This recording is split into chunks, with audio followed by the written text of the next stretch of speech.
Dude, Sonic is back, baby. Holy fucking shit. This game has done far beyond what Halo could ever hope to do. This game practically looked at Halo Infinite and said, hey, let's do that, but right. Let's do it like Link would do it. Let's do it like Zelda, what Nintendo would do. This game is taking Sonic, plopping him up, and dropping him into Breath of the Wild.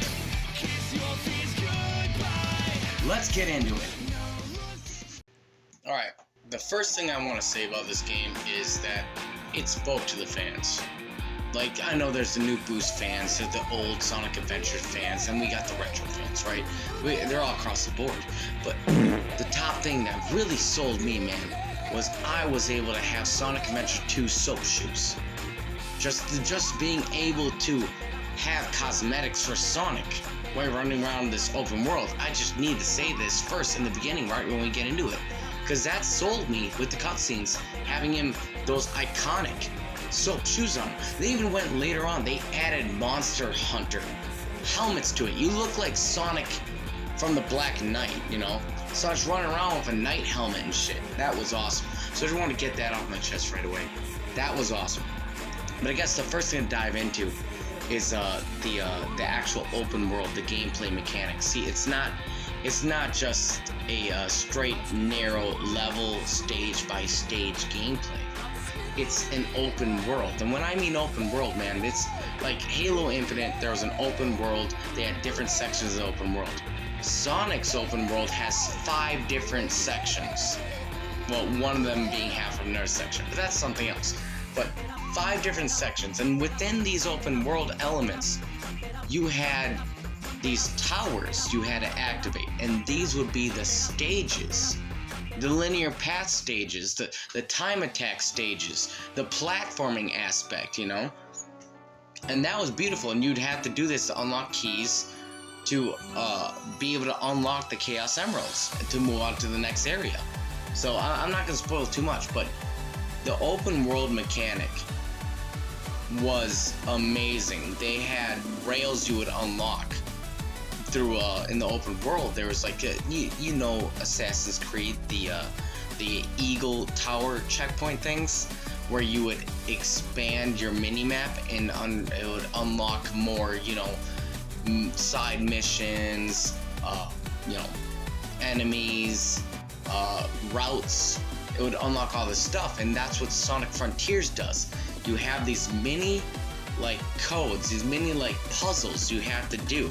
You have to do the puzzles timely fashion, dodging things, getting to certain checkpoints and hitting them to unlock it. Once you unlock that section of the map, it will unlock these rails, and they're like mini platforming elements within the open world, which helps you A, get faster through the open world, B, gives you that little itch of the platforming element, and C, unlocks extra rings and heart cores that you need to further progress in the game. And you know what's awesome, because people, I don't know if they really like the rails in the open world, but I'll tell you what, man, I am not looking to just hold down the boost button on flat grass for Sonic. I need some platforming, right? I need some enemies to hit.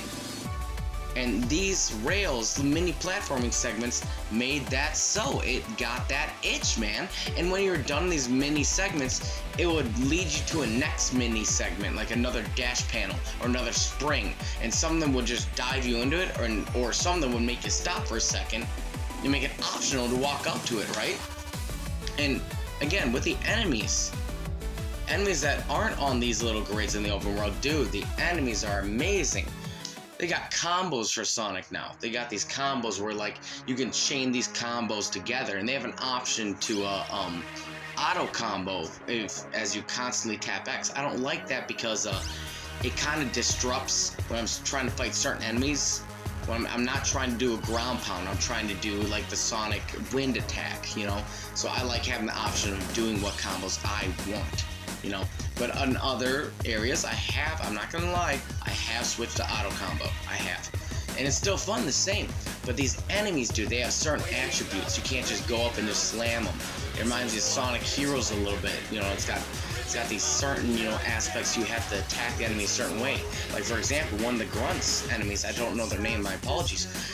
But the Grunt enemy, first you can slam them. Next area, next open world, you can't slam them. They have a guard, a cylinder that goes around them that Sonic will bounce off of. You have to press Y for a spin attack, not spin attack, but a circular attack.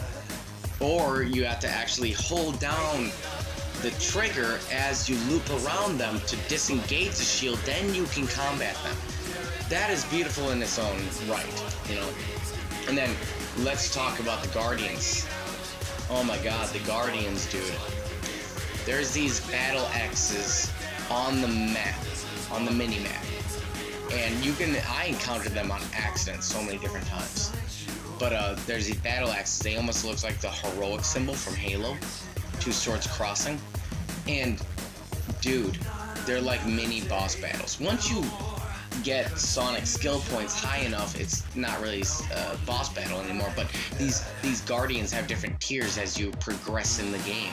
They got like practically just what Halo does. They got the regular minor tier, which usually they're black. They have the major tier, which ironically is red, just like in Halo. And then they have the, let's say, ultra tier, which is white. And then you'll find the off-put tier, you know, the rare tier, which, like the tower, that one, you'll find it's called, like, the conveyor or something like that. That one was purple, so I'd mark that as gold tier, you know. And every tier it's harder. They're the same enemy, but they have different attributes. They do different things. They have different attachments. But these Guardians, they're like mini boss battles in the open world, and you have an option to walk away from the fight.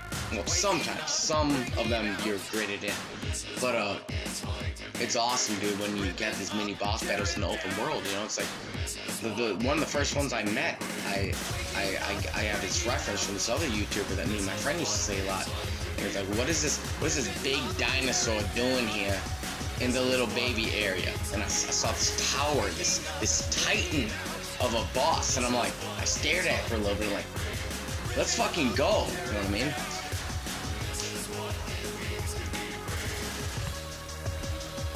The cyber stages, that I almost have an issue with them. Not really, because this Sonic game was a vacation for me. This Sonic game was laid back. I get to enjoy the story. I don't have to try too hard, and I can use my skill as a Sonic player just to get through it normally. Like, there was no like challenge, you know. It was a relatively easy going game. The cyber stages, when you're going through them, you have 4 different tiers that have to get there. That unlock 4 different keys. The first key unlock is completing the stage.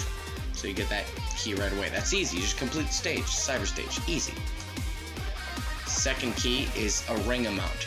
Say you have to have 50 rings as you complete the stage. You need to have 180 rings when you complete the stage. So you get another key. Next one, third one, mission. You have to collect all 5 of the red rings, which are red little rings that are cast about the stage. They have to find and have them all when you complete the stage. Last one is S rank. Now this is my biggest problem right here. S rank used to be an arcade-styled calculation, just like what Halo has. Gundam kind of has a little bit of it, but practically it's tracking your time when you finish the mission, how many enemies you kill, how many tricks you get for points, and then in the newer games, well, Sonic Unleashed did this at least. I don't know if the other games did really. Sonic Unleashed, they had an actual speedometer, how fast you were going for how long periods of time. Now that equation would give you the S rank or A rank depending on what game you're playing. This game only gave you the S rank for the time. say, they will say on the record board, they'll show you when you complete your stage, they'll say you have to beat this stage under a minute, under 3 minutes, under 2 minutes and 15 seconds to get the S rank. So it's all timely fashion, which I don't mind, but it kind of takes away from the challenge of it, the like thinking method, you know, like, do I have to run past this enemy or do I have to kill this enemy for the points and then move forward, you know what I'm saying? But I kind of had a problem with that, with the cyber stages. Another problem I had with the cyber stages were they were repetitive on their themes. Mostly what I saw was representative of Green Hill Zone, Chemical Plant, and City Escape. Those are the most ones I've seen. There's probably other ones I'm missing, but those are three off the top of my head that I could think of for themes.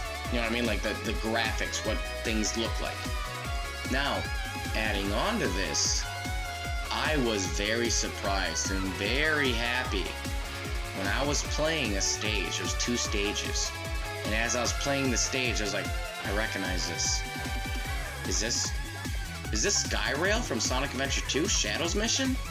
Sure shit. It was the exact platforming, the exact graphics, the exact like structures, the exact platform, the exact spaces. It was like pulled from Sonic Adventure 2 and put into this game. It was Skyrail, man. It was Skyrail, but it looked like Green Hill Zone.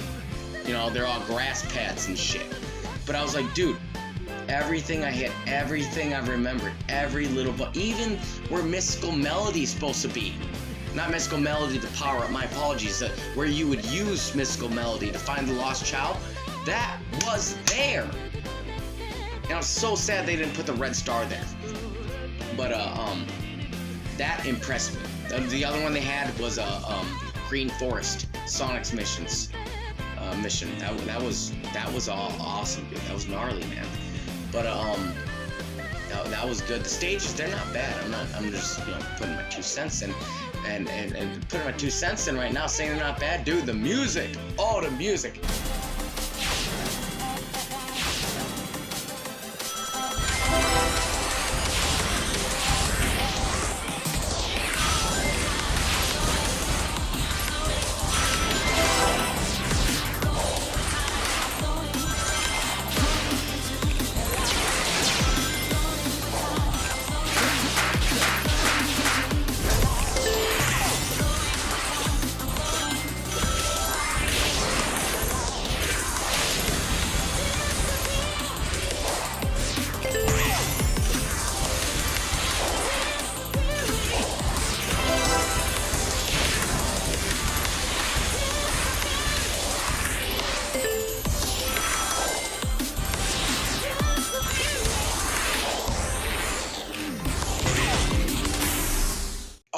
Oh, hallelujah. Dude, the music, oh, it slaps, dude. It gets you. Oh, it's going, dude. It's perfect. It is perfect. God, the music's so good. And going back to the challenges real quick, you know, for the keys, you can complete the mission, get like 2 of the stars, and you can press Y to restart. I play on Xbox. You can press Y to restart the level. You'll still have the 2 stars. You can go and find the other 3 stars. Once you do that, you can restart the stage again and get all your ranks, because it saves your accomplishments.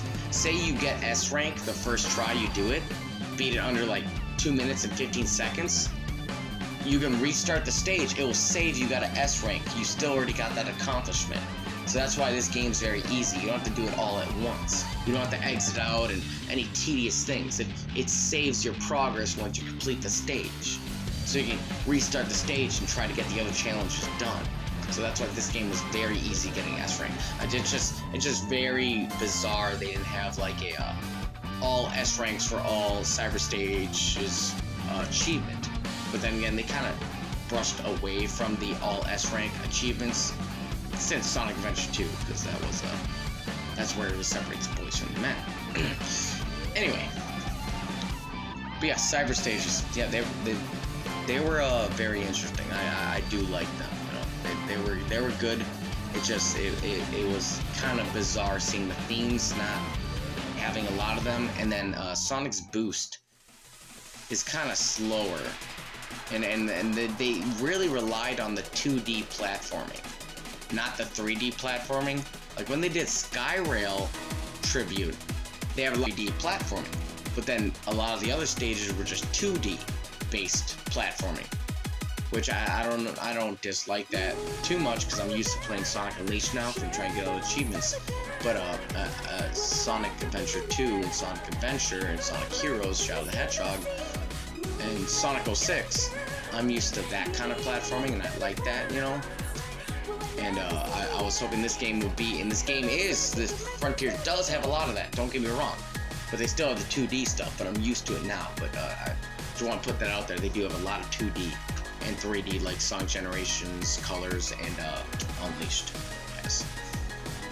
Now, the story is the biggest change that I was happy with. I mean, don't get me wrong, everything else is golden. Like, god damn, this game's so good. But the story, man, that is the main part. That is the spice. That is the ingredient right there, man.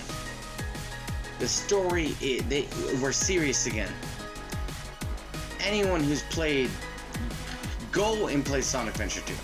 Go play Sonic Adventure 2. Then come back and play Sonic Forces, Sonic Generations. Tell me the difference. Tell me.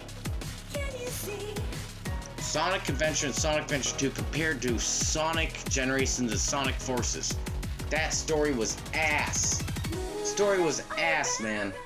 It was cringy. It was boring. There was no character development. Well, maybe there was, but it wasn't very good, you know? Ridiculous. Sonic Frontiers, back to a serious note. Still having that quirky Sonic still there, but serious note, man. Straight up. It was still Sonic.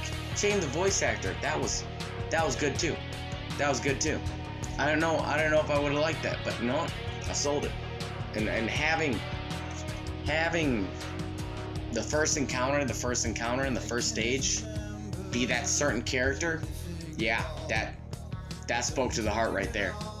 That's how you do it. And then the whole tie-in too, because I didn't expect it. I didn't see it from a mile away. It was all mystery. It was all unknown. It was all dark, eerie. We didn't know what was up. It was supposed to be a happy-filled adventure at first, and all of a sudden, boom, stuff happens. Sonic's got to figure shit out. It's all serious. You're in an open world. Like, what the fuck's going on? Man, so good. So many fucking rumors, too. So many theories about Sage and Maria, man. And you start fishing. When you go fishing with Big the Cat, and they had Big the Cat in there. And you go fishing, and then you can get fish, and you can trade it for tokens and unlock Eggman audio logs. And those audio logs were, oh my god, dude, driving me nuts in the story. And Chaos was in there. And Chaos wasn't in the game, but you know what I mean? It connected to the adventure series. And the goddamn cameos, like, they totally took this page out of fucking Halo Infinite with the nostalgia, but they had more backing it. Halo Infinite was more like, remember this quote, remember us saying this, all these quotes. It really didn't reference anything of like craziness. No, don't get me wrong, when I heard Captain Keyes talk, I was like, dude, Captain Keyes, dude, no way. But it wasn't like referencing it for future plot elements that's gonna actually change this story. Halo Infinite was just practically fan service. Sonic Frontiers, on the other hand, they dropped shit like that, like it was almost fan service, but it ties into the story, man. And now, oh my god, I can't even talk about it, but this game is gonna be like almost like a saga, man. They left seeds where there's gonna be a Sonic Frontiers 2 or whatever the hell they call it. It's gonna keep on going if they play their cards right and continue this. but it's gonna be like the Halo original trilogy, CE 2 and 3. That if they do it like that, would be amazing. And they did the right route, you know, at the end of the game. But the story slapped. The story was good. None of this cheesy bullshit. It was awesome. Side missions, do all the side missions. Alright, the last thing we need to talk about is Sonic's controls. Like how he controls, you know, that they changed the button schematics, so it's a little different, but it's still comfortable, you know, it's not that bad. It's like switching from Sonic Adventures A and then A to homing attack, from A to X homing attack, you know, they just had just little differences, you know. But I wanted to right away talk about the momentum. I've heard a lot of people talking about it, and like I want to say right away, right off the bat, I'm comfortable how Sonic performs in Sonic Frontiers, honestly. I can use it, I'm fine with it. I was like different changes anyway, it's a challenge to the platforming aspect. So I'm okay how Sonic controls, but I still have some nitpicks, you know, like momentum, they're right. Momentum seems to slow down when you use certain abilities. Sonic happens, like, for example, you hit a light dash in Sonic Adventure 2, your momentum, if not doesn't slow down at all, it doesn't just keep the momentum you have, it increases your momentum, it increases your speed. Right after the light dash attack, the light ring attack, or not attack, the light dash, sorry. And same with the drop spin. I haven't noticed it much because I don't really like the drop spin. Like, it's fun, and I know it doesn't move very, you know, well, you know, but I mean, like left or right, you know, it kind of locked in. But I'd rather have spin dash, you know, like from Sonic Adventure had the best spin dash. Tapping that thing, whoa, it's perfect, man. But just having the spin dash, I just want the regular spin dash. But they have this drop dash now, and it's kind of buggy. Like, sometimes it wants to keep your momentum, sometimes it doesn't. It's not as bad as the light dash. Light dash completely stops Sonic after the trail rings. The spin dash, at least you're kind of moving a little bit, but I can tell you're not as moving as fast while you're boosting. And the other thing I wanted to say, that leads right into it. Boosting feels slower. And I'm not a boost kind of fan, but well, I guess I am. I do like boosting. I do like that chemistry in the boost games. I do like it. Just like the platformers, you know, from the Adventure series, you know, 3D platformers. I just feel it's bogged down a little bit, though. Even when you top off Sonic's speed stat.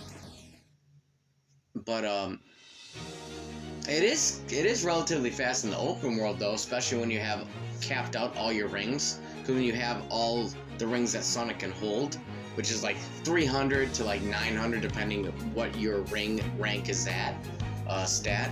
But once it's capped off, yeah, he flies. He definitely flies.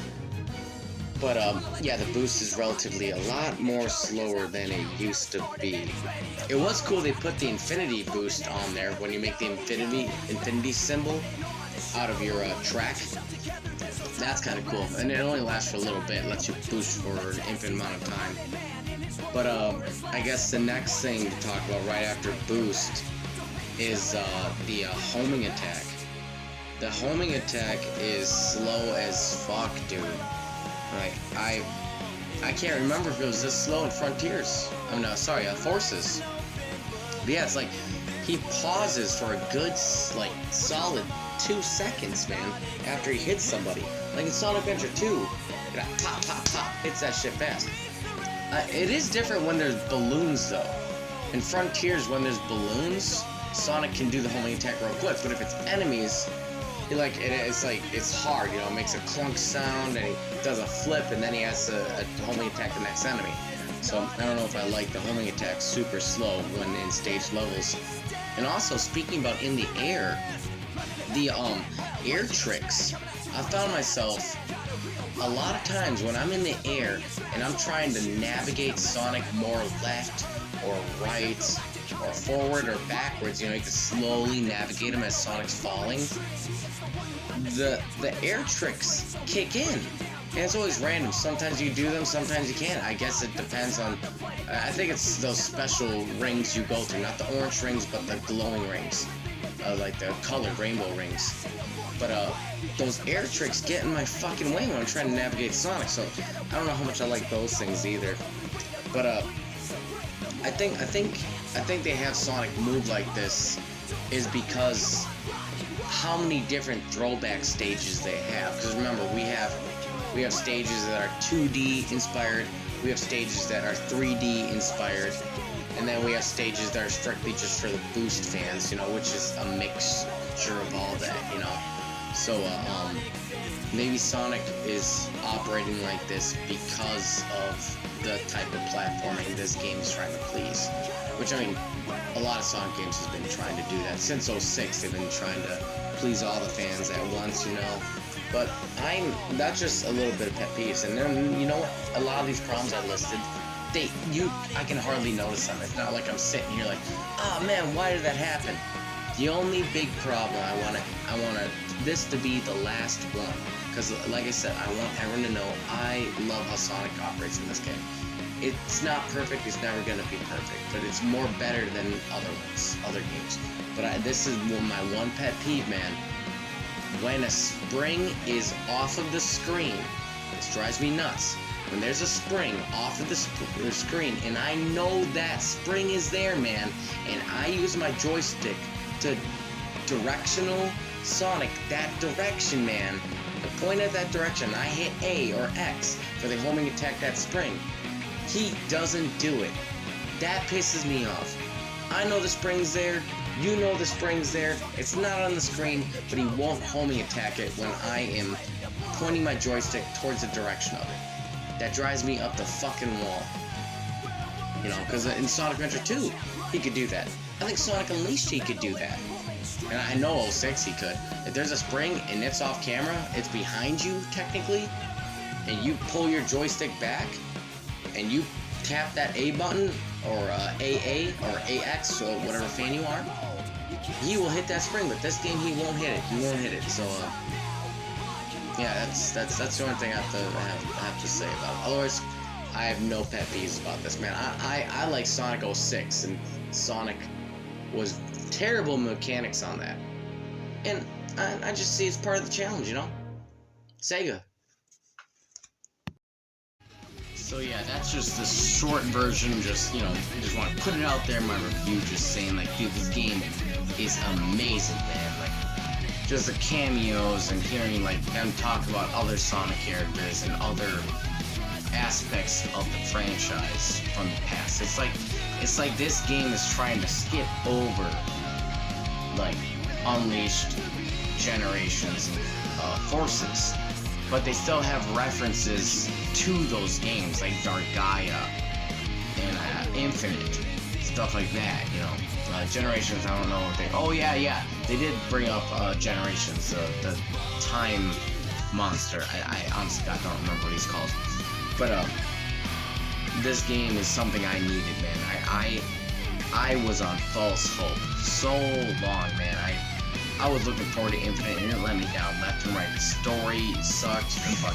The nostalgia was good, but, like, the story just wasn't there, man. It didn't make sense, some of the things they were saying. They didn't have co-op campaign, all this crap, and then Sonic Frontiers comes out, and it's like, there is slight issues with this game. But as all games, you're gonna have some issue with it, right? But this game has a lot more pros than cons, I'll tell you that right now. This is definitely the renaissance of Sonic, man. This is definitely, we are getting back. This is the game. We are back, baby. We are back, dude. We are in business. This is what I needed, man. I love this game. I love it so much, man. They did good this time. They did good. But, as always, you know,